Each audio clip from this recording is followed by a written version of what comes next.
আসসালামু আলাইকুম, স্বাগতম জেসমিন রসই ঘরে। খুবই মজাদার আরও একটা রেসিপি নিয়ে হাজির হয়ে গিয়েছি আমি জেসমিন আক্তার। আজকে তৈরি করে দেখাচ্ছি বাদাম মিল্ক।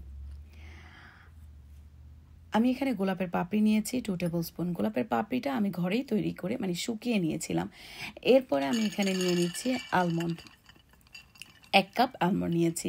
দিয়ে দিচ্ছি পেস্তা নিয়েছি 1/2 কাপ।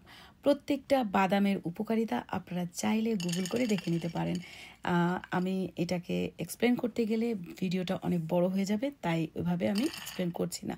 নিয়েছি কাজু 1/4 কাপ এবং এখানে নিয়েছি আমি পাম্পকিন সিডস, যেটা মিষ্টি কুমড়ার বিচি।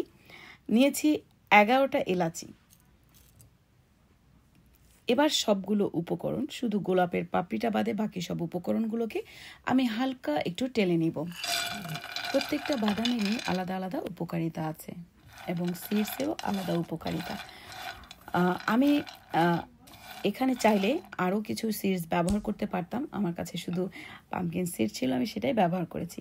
বাদামের গায়ে যখন এভাবে হালকা লালচে কালার আসবে তখনই আমি নিয়ে একটু ঠান্ডা করে নিব। এরপরে গোলাপের পাপড়িগুলো মিলিয়ে নিয়ে ব্লেন্ড করে নিব। আমি গ্রাইন্ডারটা একটু থামিয়ে চালিয়ে নিয়েছি। বাদাম কখনোই একবারে ব্লেন্ড করা যায় না, তাহলে এর থেকে তেলটা বেরিয়ে আসে। 3-4 বার এভাবে থামিয়ে নিয়ে আমি গুঁড়ো করে নিয়েছি। এখন আমি দেখিয়ে দিচ্ছি আমি কিভাবে মিল্কের সাথে এটাকে মিক্স করছি। এখানে আমি লিকুইড মিল্ক নিয়েছি 3 কাপ, 3 কাপস মিল্ক। সাথে নিয়েছি 3 টেবিল স্পুন রেডি করে রাখা বাদামের পাউডারটি এবং 2 টেবিল স্পুন চিনি। চিনিটা আপনারা আপনাদের পছন্দ মতো নিয়ে নিতে পারবেন। খুব ভালো মতো জাল করে নিতে হবে। যারা সবসময় আমার ভিডিওগুলো দেখেন কিন্তু এখন পর্যন্ত আমার চ্যানেলটিকে সাবস্ক্রাইব করেনি, আশা করি আমার চ্যানেলটিকে সাবস্ক্রাইব করে নেবেন। আর যারা ফেসবুক পেজ থেকে দেখছেন তারা ফেসবুক পেজটিকেও ফলো করে রাখতে পারেন আমাকে সাপোর্ট করার জন্য। যখনই এভাবে বলক উঠে এসে বাদামটাও প্রপারলি রান্না হয়ে যাবে তখনই আমি নামিয়ে নিচ্ছি। আপনারা চাইলে গরম গরম এই দুধটা পরিবেশন করতে পারেন, অথবা এভাবে গ্লাসে করে নিয়ে ফ্রিজে ঠান্ডা করেও পরিবেশন করতে পারেন। দুভাবেই এই তৈরি করা দুধটা পান করা যায়, যেটাকে আমরা পানীয় বলি, সে পান করা যায় পানীয়টি।